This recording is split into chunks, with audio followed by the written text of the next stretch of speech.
The Boston Celtics are up 3-0 versus the Dallas Mavericks in the 2024 NBA Finals. And it got me thinking, would the 2023 Denver Nuggets fare well versus this Boston Celtics team this season? We're going to talk about all that and more here at Locked On Nuggets.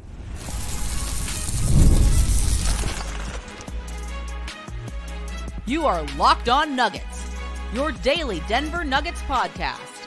Part of the Locked On Podcast Network, your team every day. What's going on, y'all? Welcome into Locked On Nuggets. This is your host, Swiper. This is your team every day. Shout out to y'all. Thank y'all so much for being here with us today.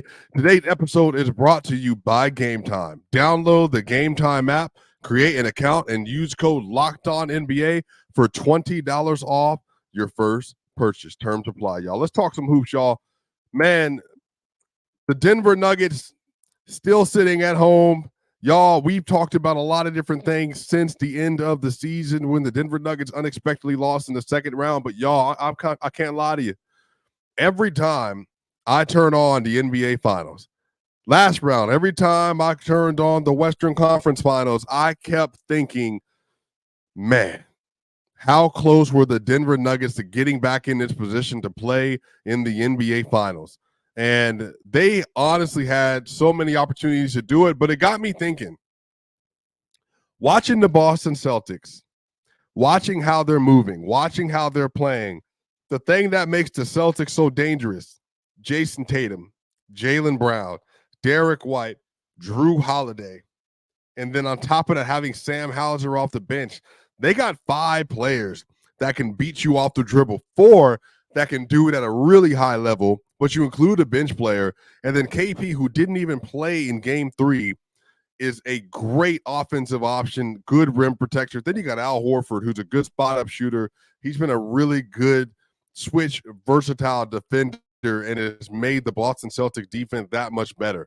They have a lot of different things they can tap into, and it's their overall scheme flexibility and their ability to play different kinds of defensive styles that really allows for them to flourish.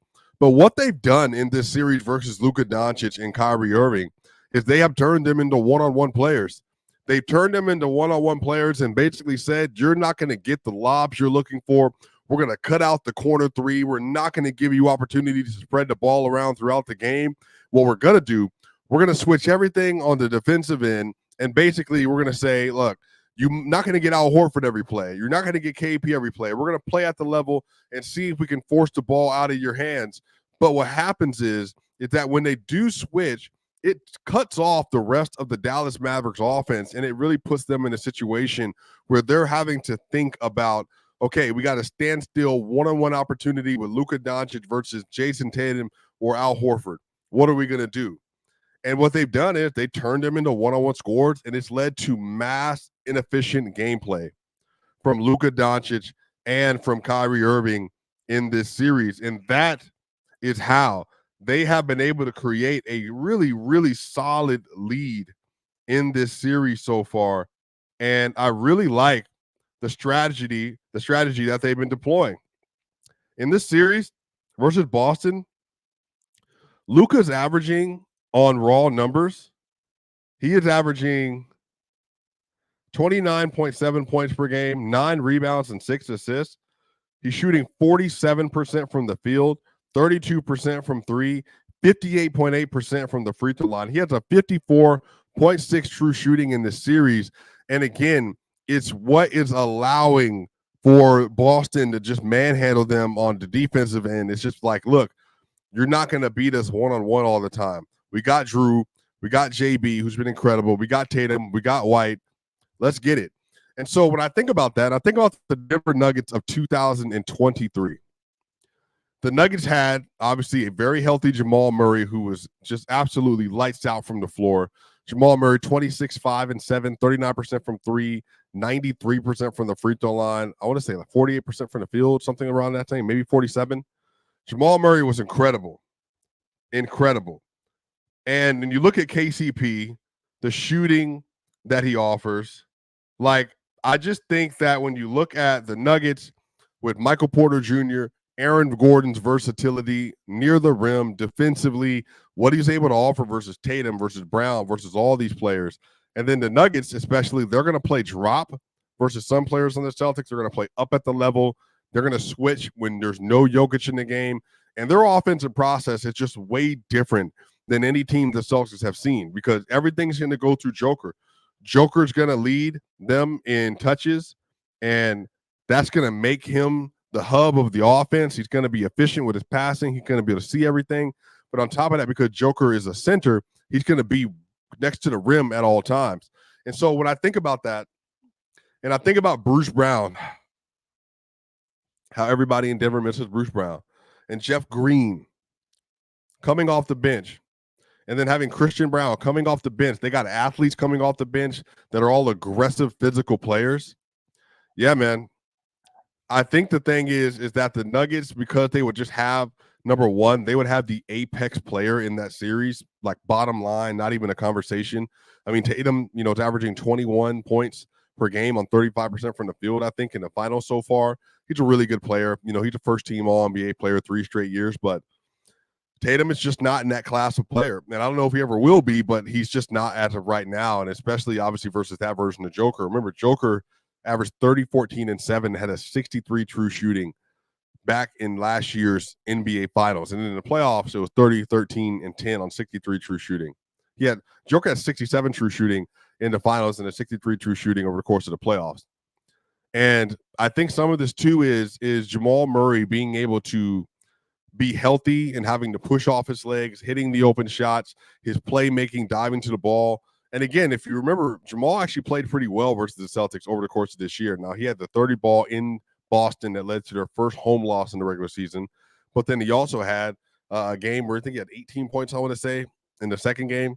But I think his ability to be a tough shot maker, to run the pick and roll with Joker, to be able to get spot up shooter, there would be some advantages that they would have. And on the size portion, I mean, the Celtics are big.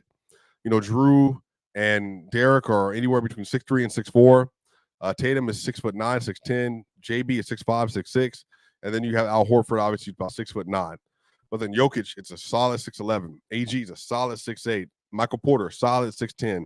KCP is solid 6'5". And then you got Murray, a solid 6'4".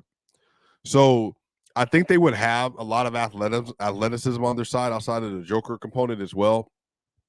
I think the Nuggets half-court defense is probably one of the things that's most underrated about them, just because when they get set as a unit, because of their length and athleticism and the intelligence, and especially given the fact they have a supercomputer that's operating as the hub who doesn't have the fastest feet, not a great vertical player, but he offers a lot of different things defensively that helps you to be able to process a lot of these plays. Now, Joker would have to get on his horse because he would have to be able to move, and he did, but he would have to move, like sort of rotations, the recovery, all that stuff is going to have to be A1. But then some of this would just come down to, like, okay, Tatum and Brown, would they be able to put up a big enough fight 2v2 versus Joker and Jamal? Because if Joker's giving you like a really efficient 30, which he would be, and then on top of that, he's playmaking at a high level. And then Jamal is, let's say he's giving you a mid, 25 points per game, 59, 60 true shooting, which is still positive, but it's not anything asinine. But, if he's playing within himself, then that puts you in a real bind. And then on top of that, as soon as you commit to Joker, there's Porter, there's Gordon at the rim, and then there's KCP. And again, we saw all of that this year in the regular season. And last year in the NBA playoffs, Jamal Murray, 26.1 points per game, 7.1 assists, 5.7 rebounds, 47% from the field, and basically 40% from three and 93% from the free throw line. It's just like that's a clear all NBA caliber season. That's like Jalen Brunson level numbers, but just, better efficiency. He shot 7.5 attempts a game from three last year in the playoffs and then still made 40%. It was just an insane year for Jamal. But I do think that the Nuggets would have a great opportunity to beat them because just the force alone on the inside that they would put on the Celtics would be incredible. Incredible. I mean, KP and Al Horford trying to guard Nikola Jokic, I mean, that would be a real big problem for them. But we're going to talk about this a little bit more, but I'm curious. when you think about the NBA champions of the 2020s, who's the best team? Is there a team that comes to mind above the rest? We're going to talk about all that and more here at Locked On Nuggets.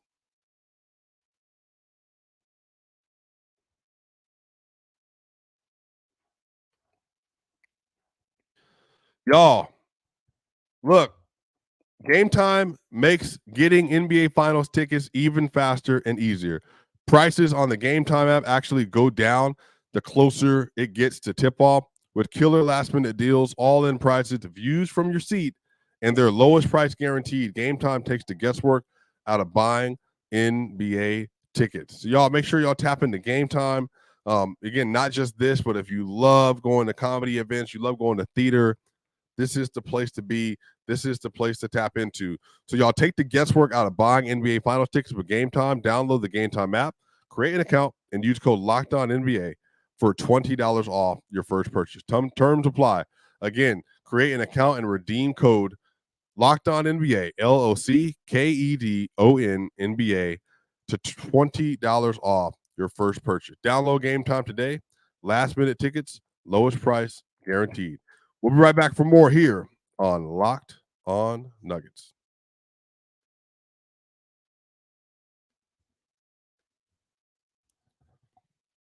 Y'all, we are back here at Locked On Nuggets. This is your host, Swiper, your team every day. Thank y'all so much for being here with us today. Make sure if you're listening to this on the audio side, look, please give us a 5-star review. That way more and more people can tap into what we're doing here at Locked On Nuggets. And also, if you're watching this on video, like, share, and subscribe to video. We're trying to grow this community. 8,000 subscribers and everything else is on the way. And y'all, telling y'all, this has been a really interesting decade. Think about the NBA champions that we have and are about to have. The Celtics are 3-0. They're not losing this series. In 2020, you had the Los Angeles Lakers. In 2021, you had the Milwaukee Bucks. 2022, Golden State Warriors. 2023, Denver Nuggets. And then 2000 again is just like we're in a place where the 2024 Celtics are going to be the recent champion. They're going to maybe go 16-2 over the course of the NBA playoffs, which is asinine. Now, again, the Celtics obviously played the Heat team with no Jimmy Butler, the Cavs with no Donovan Mitchell for half the series and Jared Allen the whole series. And then they played versus the Indiana Pacers, and then Halliburton was out the last 2 games. And now they're playing versus the 5th seed Dallas Mavericks. But none of this, for me, takes away from how dominant they've been because they're taking care of business. But if you ask me, best team? Well, remember, the Los Angeles Lakers, it was LeBron and a super version of Anthony Davis. You had Alex Caruso, KCP, Kyle Kuzma, Rajon Rondo, Dwight Howard, JaVale McGee. That team was really physical. And they were a very dominant defensive team.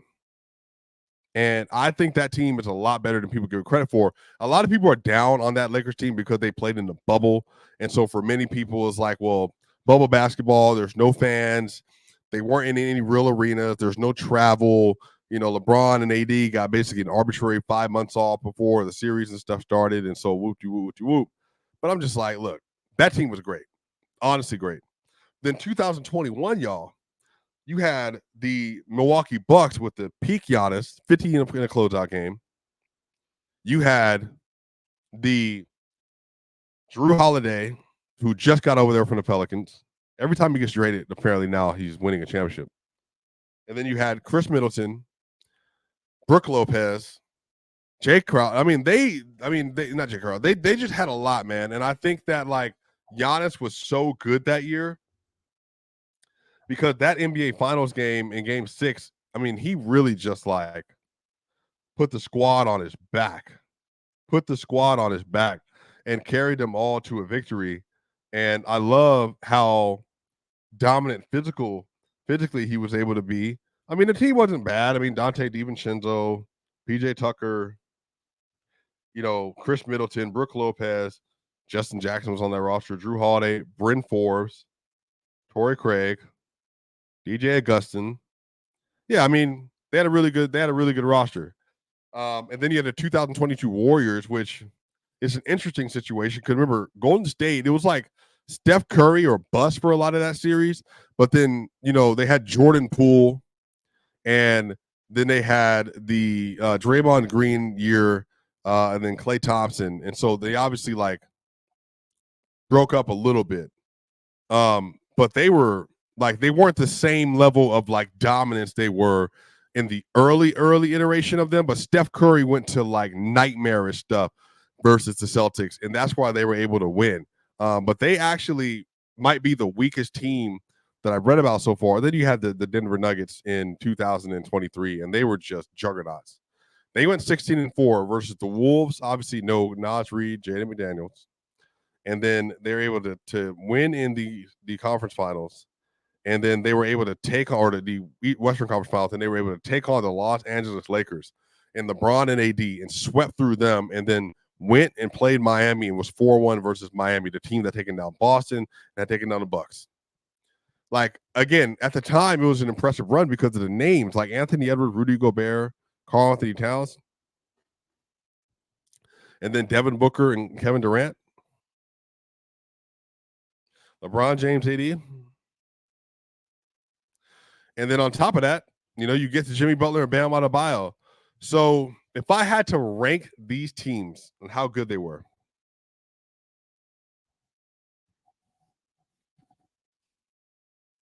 see, a part of me wants to put that 2023 Denver Nuggets team on there. But I'll take a step back here. I probably will put the Lakers in 2020 just because the peak version of LeBron and AD at the time was just incredible. AD couldn't miss a jump shot, couldn't miss a mid-range shot. LeBron would get into the rim steal pretty easily. The defense was better. Everything. LeBron was so good. Remember, him and Joker going back and forth to close out one of those 4 quarters one time. So I might put them. I'm probably putting the 2023 Denver Nuggets on the roster just because I think it's important.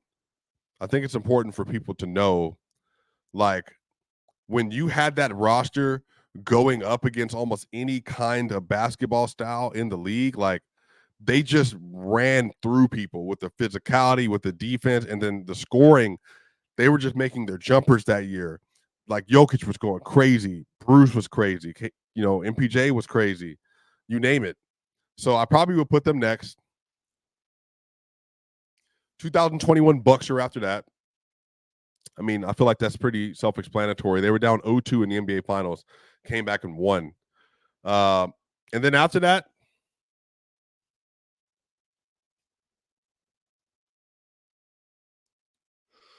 that's tough, man. So 2020, 2023, 2021. Yeah, you know what? I'm definitely going to have to put that team, the Celtics team. I'm trying to argue if I'm putting them above 21 for the Bucks, but I think the Celtics. No, actually, I will. No, man, because Giannis was crazy. I'll put Celtics 4. Celtics at 4, still a really good elite team, but responsible for carrying out, a different level of burden all around. So Celtics are going to be 4, Warriors are going to be 5. They had a lot of really good defenders on that team. Gary Payton II. They had the defenders in order to get the job done, but they just didn't have the same level of talent pop as a lot of teams would. This is an interesting list. Nuggets, Lakers, Warriors, Bucks, Celtics. Interesting. You think the Warriors were better than the Bucks and Celtics. And then another one we have, Bucks. I think that's fair. They were really freaking good.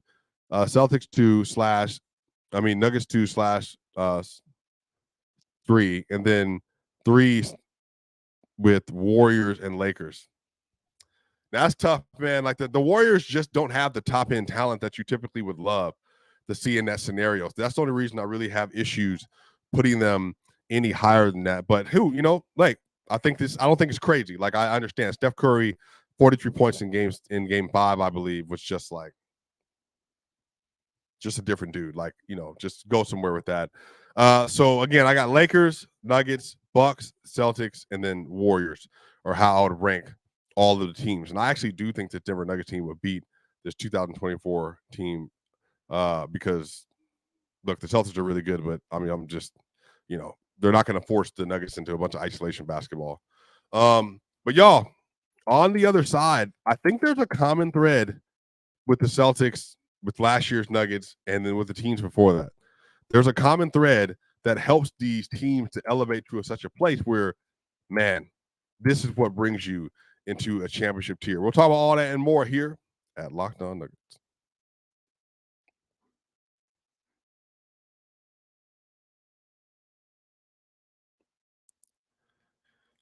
Y'all, PrizePicks is America's #1 fantasy sports app with more than 5 million members.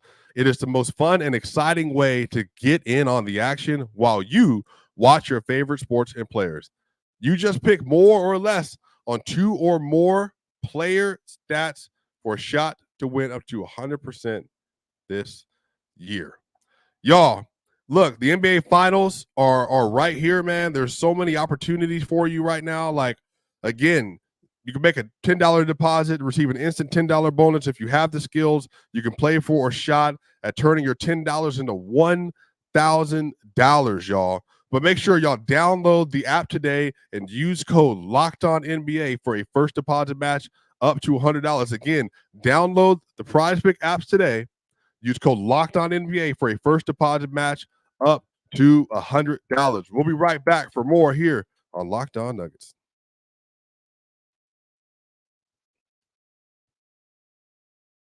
What's going on, y'all? Welcome back to Locked On Nuggets. This is your final segment here with Swiper, y'all. Man, the NBA Finals are in full swing. The Boston Celtics, y'all. The Boston Celtics, they have a 3-0 lead.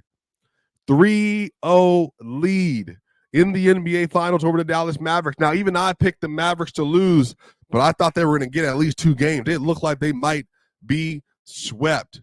And y'all, Miki, Nuggets had Jokic, Buck had Giannis, Lakers had LeBron, Warriors had Curry. Yeah, I think that's the thing. I think that matters. I think that matters in NBA champions. If you're telling me you have all-time great teams, they typically have all-time great players, and you best not sleep.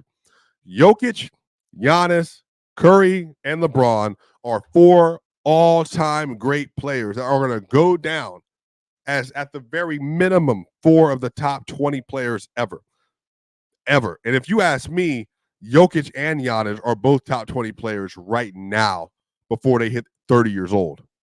So what I noticed, y'all, and if you pay attention to this series, I think the big theme of this series so far is winners play defense. Winners play defense. You have to lock up. You have to lock in. If you watch Drew Holiday pick up Kyrie Irving full court and the amount of pressure that he puts on the ball, it is insane. It is insane.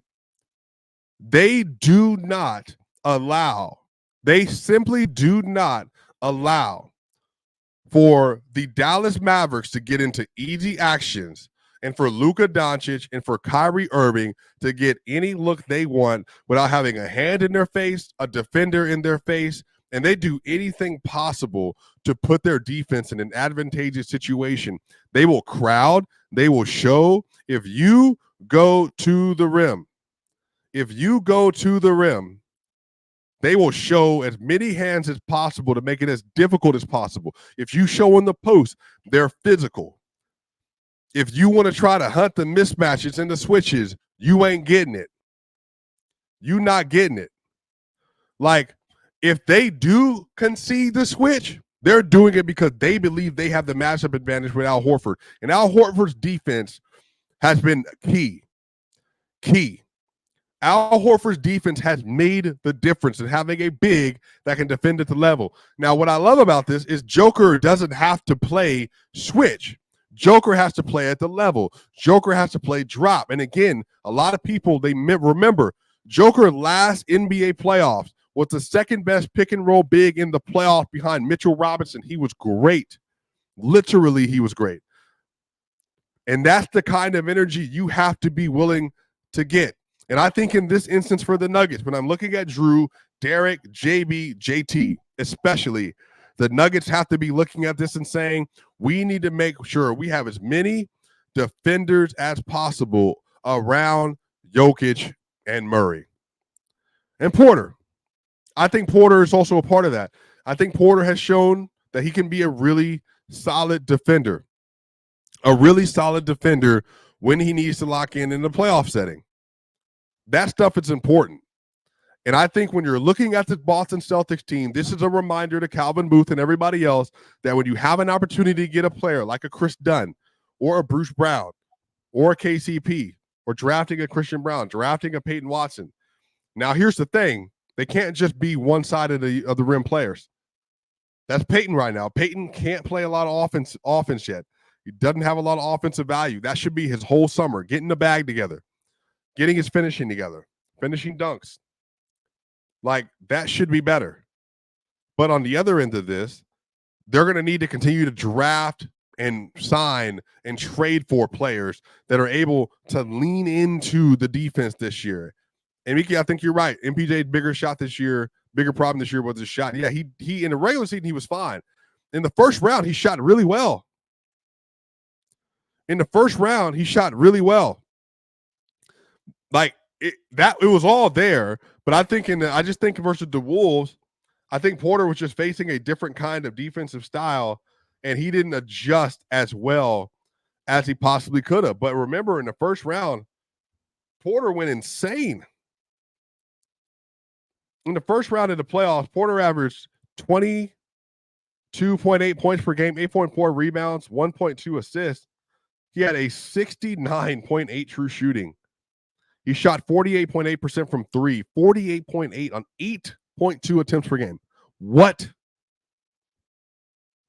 8.2 attempts per game, and he was 55% from the field. He was 8 of 15 from the field. So that's what I mean, y'all. That's what I mean. I do think that a part of the conversation for the Nuggets is going to be how can we continue to fortify our roster with players that are willing to buy in defensively and take advantage of their responsibilities that they have in front of them and be good enough on offense where they can counterbalance. That way you can't just load up on Jokic, Murray, and MPJ. And this is going to be an interesting summer because, again, I keep pressing this button. I think Chris Dunn, we'll see what the Utah Jazz end up doing. I just think Chris Dunn is going to be – I would be – let me say this. I would not be shocked, and I'll be very elated if Chris Dunn were to end up in Denver, a player like that. Or if somehow Bruce Brown wants to sign again for the MLE, what they have, the taxpayer exception MLE, then that's great too. But the Nuggets are going to have to target that because that's what the Celtics have. That's why they're so dominant. That's why the Nuggets the year before were so dominant.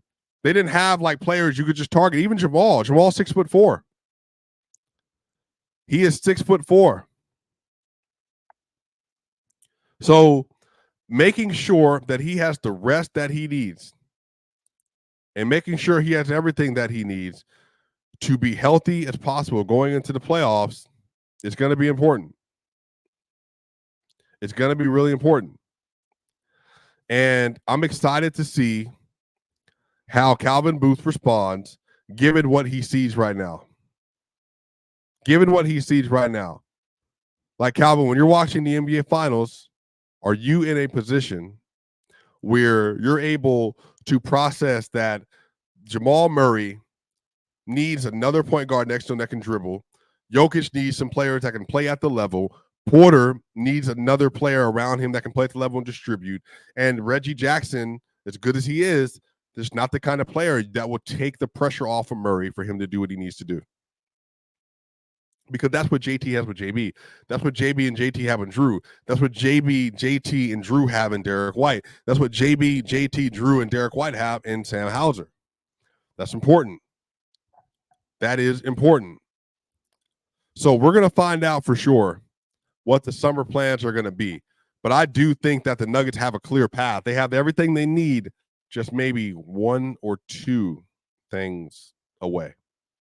But y'all, that's going to do it for Locked On Nuggets. This is your host, Swiper. Let me know what y'all think in the comment section. Who do you think the best champion of the last several seasons has been of this decade so far? And y'all know what time it is. We will see y'all on the other side.